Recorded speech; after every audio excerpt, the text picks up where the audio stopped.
Begadang pasti begadang kalau habis lahiran.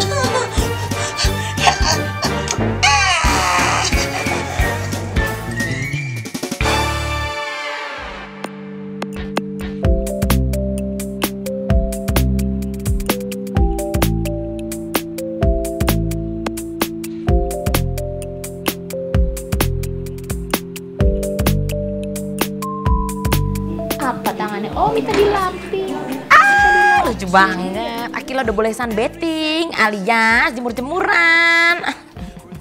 Ya biar dia tuh kebiasaan nanti sampai gedenya tuh ala Barbie Hawaii gitu kan. Jadi nggak takut dia sama matahari. Kenapa mesti dijemur kan memang waktu sebelum pulang kan tiba-tiba dia itu mengalami kekuningan gitu. Kondisinya itu bilirubinnya naik gitu kan, resus darahnya dia dan resus darah aku percampurannya, berarti kan mesti ada prosesnya. Walaupun kata dokter normal, cuman kan sedih banget waktu denger. Karena hari ketiga kalau nggak salah itu dia bilirubinnya 11. Terus tiba-tiba pas mau pulang bilirubinnya jadi 14,6. Jangan dicakar-cakar, bukunya masih panjang. Nanti codet. Nah, tiap hari jemur tiap pagi jam 7 sampai jam 8. Habis itu dia mandi setengah 9. Nanti kalau misalnya jam 7 pagi, saat anaknya itu berjemur, dia harus bangun. Begitu dia bangun, anaknya mana? Ya udah lagi jemuran. Saat gitu. Tapi tergantung kalau misalnya dia malam pulangnya malam, aku juga kan kesian, terus paginya mesti pagi jadi nggak dibangunin, biarlah aku yang menemani Akila jemuran gitu. Udah lapar, tadi aku jajan ini kembang tahu. Gara-gara pas mau jemuran ada tukang kembang tahu, ternyata rasanya rasa jahe. Kalau gitu harusnya namanya kembang jahe dong.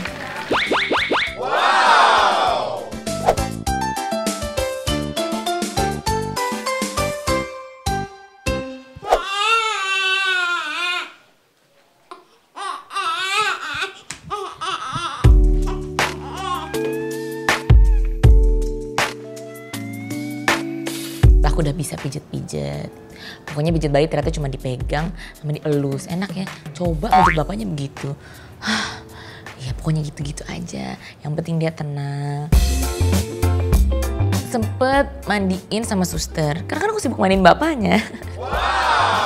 Enggak, lebih tepatnya tatut ya. Karena kan belum puput, bayi yang baru lahir kan ada sambungan yang ke tali pusat gitu kan. Nah takut, dan dia modelnya kan dibungkus kasa. Terus salah narik udelnya copot kan gak lucu. Masa anak perempuan gak punya udel, gimana coba. Jadi kebetulan ada suster daycare, jadi datang ke rumah ngajarin. Jadi ntar aku belajar, oh gitu. Ntar kalau yang udah harusnya copot-copot aku bisa mandiin gitu kan. Terus kepalanya kan masih lembek juga, takut salah-salah ntar gosokannya, ntar bawa lagi rambutnya apa-apanya kan. Oh jublah menjalik, jangan sampai. Deh.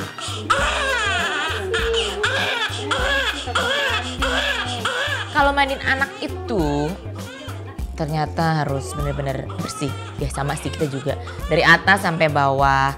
Terus depannya dulu. Depannya mandinya di atas baby tempatnya itu, baby tassel. Baby tassel atau baby tefal sih sampai sekarang belum tahu lupa namanya. Ya itulah pokoknya buat baby.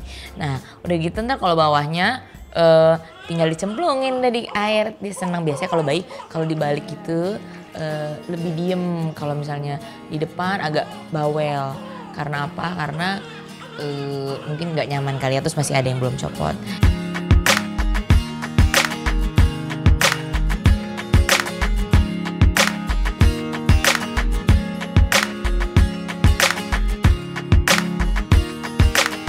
Habis itu dibedong, kasih minyak rambut biar klimis ya kan. Set, wangi, udah deh cantik.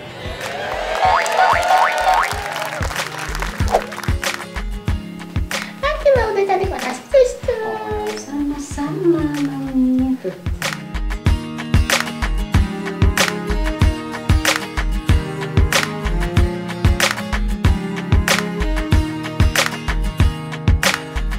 Lihat ke langit luas dan semua musim terus berganti. bermain awan, merangkai mimpi dengan ayahku, selalu bermimpi dengan hariku. Dan pernah kau lihat bintang bersinar pun. Hasil ke dokter tuh ya, walaupun rame banget. Emang kalau dokter anak tuh rame gitu ya. Beda tipis sama pasar induk ya, tapi nggak apa-apa. Itu mungkin keseruan ibu-ibu gitu yang ngobrol sana sini. Nah, waktu ke dokter sebenarnya deg-degan kan menanti si hasil bilirubin itu. Tapi begitu masuk, oh ternyata kalau ke dokter bayi itu ditimbang sama juga kayak kita ya. Ditimbang, terus pas ditimbang, iya dikurangin 1 ya Bu. Oh dikurangin 1? Ya Allah korupsi kali anak saya. Ternyata emang dikurang-kurangin tuh buat baju, pampers segala macem. Dan dia beratnya adalah jeng 3,2. Itu menggemuk. Dan bangganya itu semua karena OSI. Ya, OSI itu ternyata sehat. Dan katanya bayi OSI itu dagingnya padat gitu, beda katanya. Tapi kata dokter, ih bagus progresnya karena biasanya kalau seminggu atau bayi yang ya dalam rate seminggu itu masih boleh turun. Tapi ini malah naik. BCG yang kedua bisa bareng sama BCG. Dua ini. Dua vaksin. Itu nanti kalau misalnya dia habis vaksin gitu ada side effect nggak dok? Kayak misalnya tiba-tiba panas gitu atau? Ada TCD sama BCG enggak, polio yang hari ini juga enggak. Akila anaknya Ayu kondisinya baik ya. Tadi jadi baru kontrol pertama kali. Biasanya untuk kontrol pertama kali itu kita pantau bagaimana keadaan di rumah, apakah menyusunya baik, lalu pola tidurnya, pola buang air besar, pola buang air kecilnya. Lalu apakah ada kuning atau tidak, berat badannya juga. Nah tadi semuanya baik, jadi menyusunya kuat, produksi ASI Ayu juga baik ya, banyak. Terutama yang pertama itu untuk pemberian minum ya, pemberian minum sedapat mungkin diberikan ASI eksklusif. Jadi kalau dari sejak lahir dimulai dengan kontak pertama IMD, inisiasi menyusu dini, lalu sesudah itu juga seterusnya ASI gitu ya sampai 6 bulan.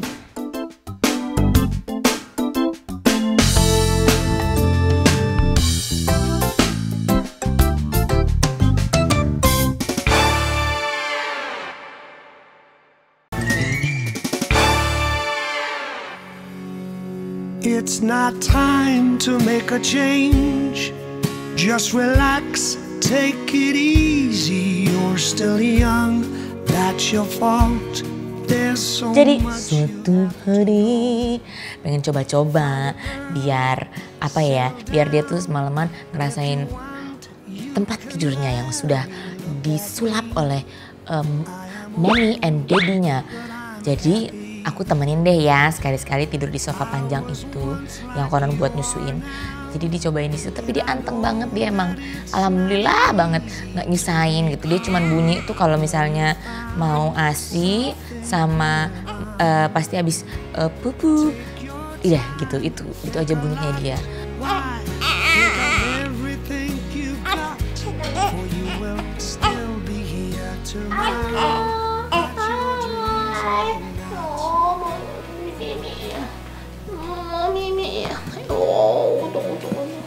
Karena kalau ASI itu kan memang harus standby ya, beda tipis sama security komplek.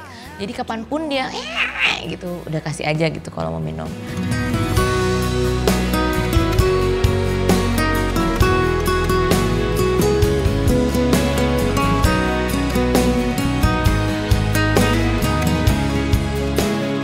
Dia tidur di boxnya singgah sana, dan itu kan butuh kolaborasi antara sang ibu dan sang ayah. Akhirnya balik lagi dia tuh ya ke kamar, terus dan pas jam 2 pagi itu ya kebetulan dia brot-brot gitu alias.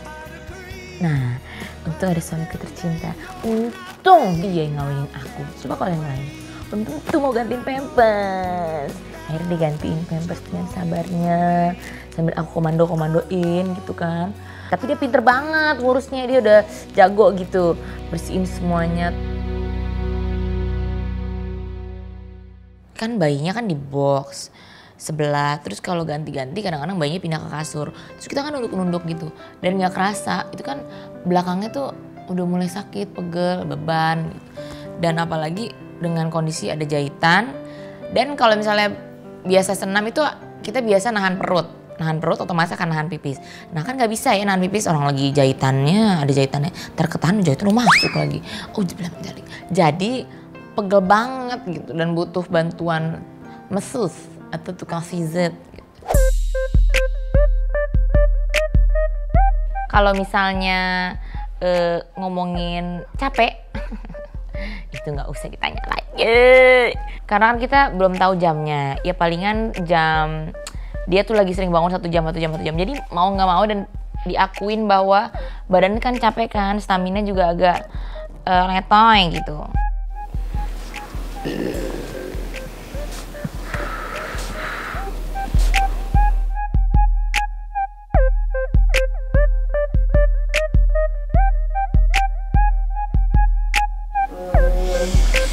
Makasih ya Bu. Sama-sama.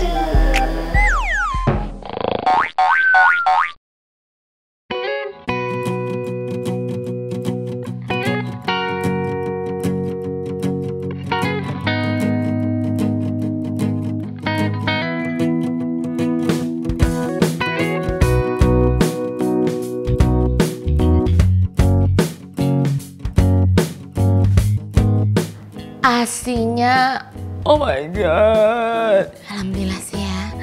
Ini merupakan fenomena alam yang luar biasa. Jadi aku berasa jupe gitu kalau kemana-mana. Tapi ternyata kalau ASI itu ya mesti bener-bener tahu cara ngerawatnya, dalam artian kebetulan ini yang bener-bener produktif banget. Jadi kadang-kadang suka mengeras gitu, kerasnya tuh kayak batu dan mesti dipompa. Kalau aku itu mesti dipompa dan mesti dikeluarin sehari 4 kali. Pokoknya bangun tidur, terus tengah-tengah hari 2 kali sama sebelum tidur. Sakitnya tuh bener-bener kayak apa ya, bagian agak nyeri gitu. Jadi kalaupun mau dipijit banget akan jadi sakit kayak keseleo di dada gitu. Diamkan dulu biar suhunya turun.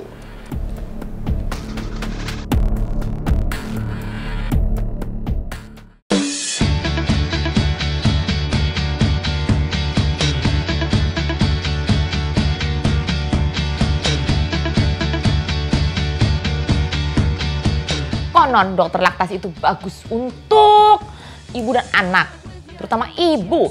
Nah, kan kita namanya juga ibu baru ya. Jadi aku pengen tahu, karena kan emang sebenarnya dari awal, alhamdulillah wa syukurillah, aslinya baik gitu kan. Tapi kan kadang-kadang ini kok mengeras gitu sampai kayak batu gitu kan. Rasain sendiri tuh, oh my god, sakit banget. Pengen nanya sama dokternya, bener gak sih kayak gini pola seperti ini gitu? Kok orang dulu gak ada yang mompa-mompa, apa gimana?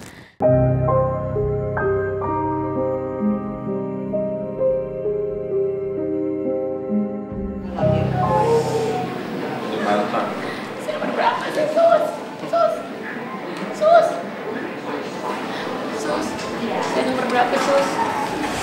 Sakit banget badan saya sus. Berapa lagi? Alhamdulillah.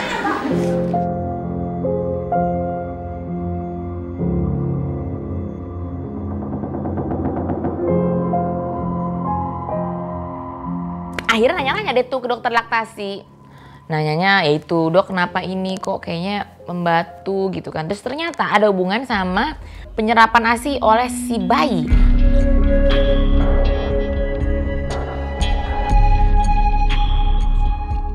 Pada kasus Mbak Ayu Dewi disebabkan karena bayinya ada tangtai. Tangtai ini menyebabkan si bayi tidak menghisap dengan maksimal gitu ya. Jadi rangsangan untuk terjadinya kontraksi payudara berkurang, jadi stagnan ASI-nya.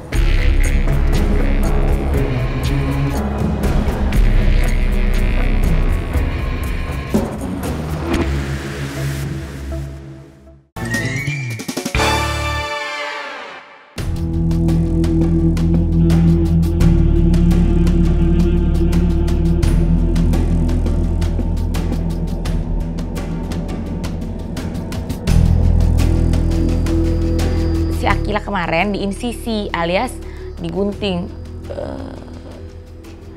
Sebenarnya nggak ngerti ya digunting bagian mananya, cuma nggak berdarah sih, kita lihat sendiri gitu kan di bagian bawahnya. Jadi ada yang namanya kategori jenis lidah tuh yang tangtai.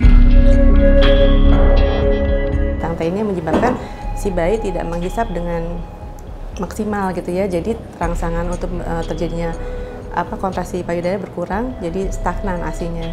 Untuk bengkak yang sudah parah, kita memakai jarum panjang yang ditusukkan di area payudara. Lalu jarum itu dihubungkan dengan elektrostimulator ini, lalu digetarkan selama 30 menit.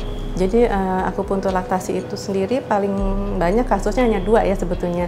Selain untuk melancarkan, untuk mengatasi pembengkakan pada payudara. Nah semenjak itu emang sih pas dia ngasihin, kan langsung dicoba juga di situ sebelum dan sesudah. Emang jadi agak lowong.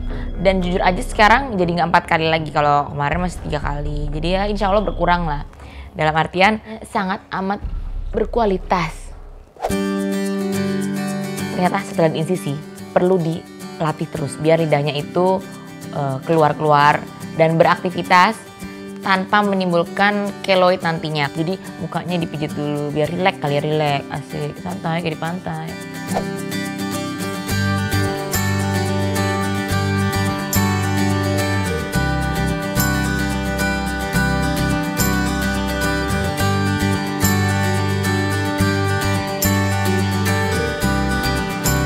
Insya Allah jadi bikin gini tuh langsung.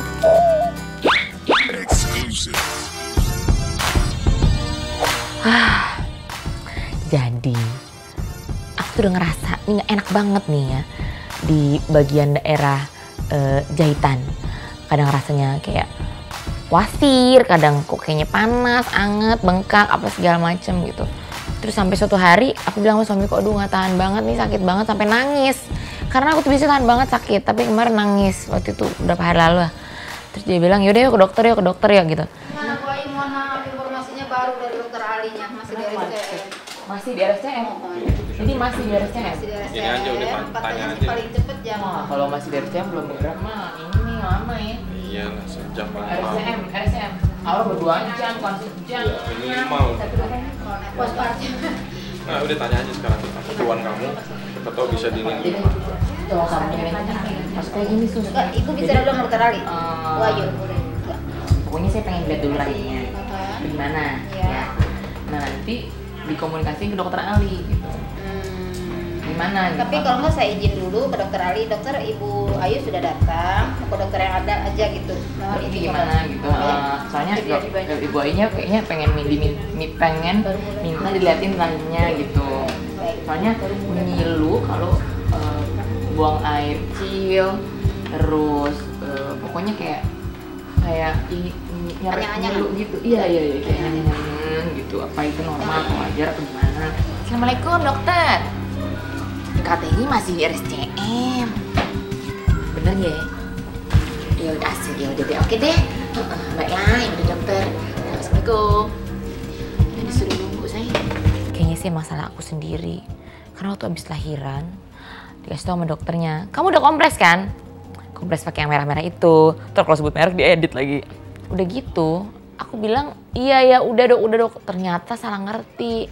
Kompres itu beda sama nyuci. Aku pikir dicuci doang.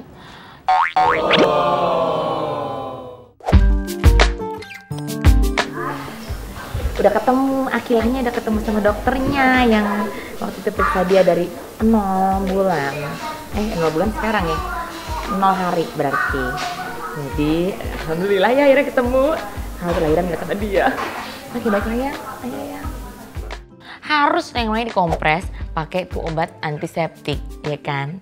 Nah, jadi untuk ibu-ibu baru, buru-buru ibu-ibu baru, tanya, kalau nggak tahu tanya, ya tanya. Karena seperti aku mengasumsikan semua sendiri. Cuci dikira kompres, tanya sebenarnya kompres itu gimana? Ya, jadi jangan pernah lalai. Akibatnya gini deh. Jadi sekarang karena di rumah masih agak-agak sakit, nyeri-nyeri gitu ya, yang disebabkan oleh diriku sendiri juga. Untung ada si eyang-eyang ini ya, yang sigap hadir jam 8 pagi. Tuh, pagi banget. Tukang roti aja belum lewat. Jadi kadang-kadang kalau misalnya lagi sakit-sakit nyeri-nyeri ya mereka yang gendong-gendong apa segala macam ya. Alhamdulillah mungkin dengan ibunya datang dia merasa agak plong gitu kan, jadi terus dia merasa agak sehat, terus saya jaga cucu, namanya juga cucu. Terus saya ngurusin deh Ayu, saya pijitin, kayaknya dia agak ada masuk anginnya juga. Jadi saya pijitin dia, saya kerikin dia, ya biasalah kalau dia sakit kan. Ya mudah-mudahan aja deh dia bisa menjalankan itu sesuai dengan anjuran-anjuran orang-orang tua. Alhamdulillah, mudah-mudahan itu bisa dia laksanakan dengan baik. Jadi sekarang tetap pakai kompres sebelum, pokoknya habis cuci, kalau misalnya habis buang air kecil juga diganti kompresnya, terus tetap pakai pembalut. Sama kalau misalnya jalan-jalan aku mesti pakai kayak tahanan gitu biar ketahan, biar nggak plong. Soalnya kalau plong banget kadang-kadang suka sakit kan rasanya. Itu sih paling.